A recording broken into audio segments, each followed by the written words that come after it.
सफलता की एक और गाथा। बालको नगर की आकांक्षा श्रीवास्तव ने सीबीएसई प्री मेडिकल टेस्ट में सफलता हासिल कर मेडिकल प्रैक्टिशनर बनने की राह पर कदम बढ़ा दिए हैं।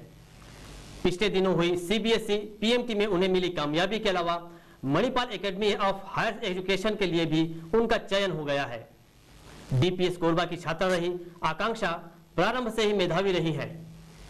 10वीं की परीक्षा जहां उन्होंने 94.4% अंक प्राप्त कर सीबीएसई के छत्तीसगढ़ के प्रथम 5 में अपना स्थान बनाया, वहीं 12वीं की परीक्षा में करीब 90% अंकों से उत्तीर्ण की उन्होंने यह परीक्षा। बालको टाउनशिप में प्रथम और कोरबा जिले में उनका स्थान दूसरा रहा। भारत एल्युमिनियम कंपनी लिमिटेड के मार्केटिंग विभाग के सह महाप्रबंधक श्री बीके श्रीवास्तव और आईटी विभाग के सह महाप्रबंधक श्रीमती रीना श्रीवास्तव की सुपुत्री आकांक्षा ने अपनी प्रतिभा के बल पर अनेक राष्ट्रीय और अंतर्राष्ट्रीय पुरस्कार प्राप्त किए हैं। Council of scientific and industrial research में उन्हें आमंत्रित किया गया था। वहीं program on youth for leadership in science में उनका छत्तीसगढ़ और मध्य प्रदेश से गए 35 विद्यार्थियों में प्रथम 9 में चयन हुआ। इसके कारण उन्हें विशेष तौर पर आमंत्रित भी किया गया। प्रतिष्ठित regional research laboratories for higher training के लिए उनका चयन किया गया था। क्या है आकांक्षा के हौसले, क्या है हसरतें और क्या है उनकी सफलता की कहानी, आइए ये जानने के लिए चलते हैं खुद आकांक्षा के पास, जो आज हमारे स्टूडियो में मौजूद है। आकांक्षा, इस बालको समाचार के स्टूडियो में आपका स्वागत है। सबसे पहले हम ये जानना चाहते हैं कि ये जो तुमने लगातार सफलताओं की बौछार कर दी है, इसका कारण क्या है और किस तरीके से उन्होंने आपने ये सब उपलब्धियां प्राप्त की? देखिए, सफलता का तो कोई सब्स्टिट्यूट नहीं है, कोई शॉर्टकट नहीं है। सफलता के लिए दिन रात मेहनत करनी पड़ती है। वो सदियों से यही प्रिंसिपल चला रहा है और उसी प्रिंसिपल को फॉलो करते हुए सभी सफलता प्राप्त करते हैं। मैं नहीं कहती कि मैंने उतना मेहनत की है, लेकिन हाँ, मेहनत तो जरूर की है। इसका श्रेय आप किसको देंगे? अगर आपको कहा जाए कि मेहनत, जो भी सफलता आपको मिली है, मेहनत को तो आप दे ही नहीं श्रेय, व्यक्ति में देना हो तो किसे देंगे आप? व्यक्ति में देना हो तो अपनी फैमिली तो सबसे पहले नंबर पे आती ही है, मम्मी पापा और बहन। साथ में टीचर्स का भी बहुत योगदान रहता है। तो मेरे डीपीएस के टीचर्स जैसे डॉक्टर सिन्हा, जो कि हमारे बायो के टीचर थे, देन डॉक्टर सुब्रमण्यम, वो भी केमिस्ट्री के टीचर थे, और साथ में मेरे tuition teachers like Dubey ma'am, वो हमारी केमिस्ट्री ट्यूशन मैम थी, और अंसारी सर। जैसा कहा जाता है कि सफल व्यक्ति कोई नया काम नहीं करते, सफल व्यक्ति हर काम को नए ढंग से करते हैं। तो शायद आपने भी कुछ नए ढंग से किया होगा, तो वो नया ढंग क्या है, ये जरा मंत्र बाकी लोगों को दीजिए।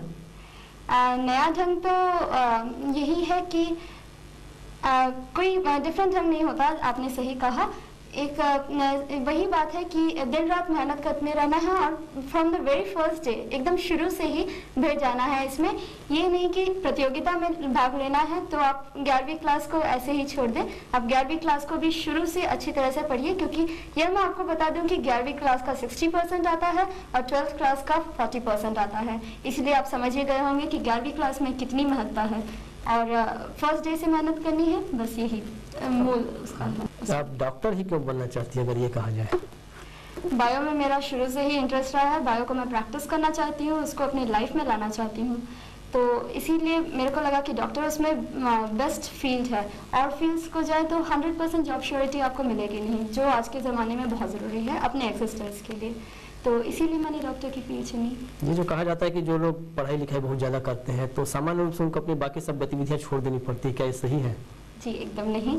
मेरे नॉलेज में कई बच्चे हैं और मैंने खुद भी ट्राई किया कि काफ़ी हद तक मैं एक्स्ट्रा करिकुलर एक्टिविटीज़ में पार्ट लूँ। जैसे मैंने डिबेट, एक्सटेम्पोज, ये सब तो करे ही, साथ में मेरी संगीत में भी रुचि थी और नृत्य कला में भी रुचि थी, तो इन सबको भी मैंने साथ साथ रखा। क्या ये जो एक्स्ट्रा करिकुलर एक्टिविटीज़ है, ये भी आपके सफलता में कहीं न कहीं वैल्यू एडिशन करती हैं या उसको मदद करती हैं? जी, इसका उत्तर तो थोड़ा मुश्किल होगा, लेकिन हाँ ज़रूर, क्योंकि ये आपके पर्सनालिटी को एक एक्स्ट्रा एडवांटेज देती हैं, एक एक्स्ट्रा प्लस पॉइंट देती हैं, जिससे कि आपका श्रेय डेफिनेटली ज़्यादा होता है। तो मैं तो यही कहूँगी कि संगीत में मेरी प्रमुख रुचि थी, तो उसने डेफिनेटली मेरी पर्सनालिटी में वैल्यू एडिशन तो किया ही है। बालको समाचार की ओर से, पूरे बालको परिवार की ओर से आपको बहुत बहुत शुभकामनाएं। और हम चाहते हैं कि बालको नगर से एक ऐसा डॉक्टर हो जो सारी दुनिया में बालको नगर का नाम ऊंचा कर सके। तो ये थी आकांक्षा श्रीवास्तव, जो हमें बता रही थी कि क्या है उनकी सफलता का राज।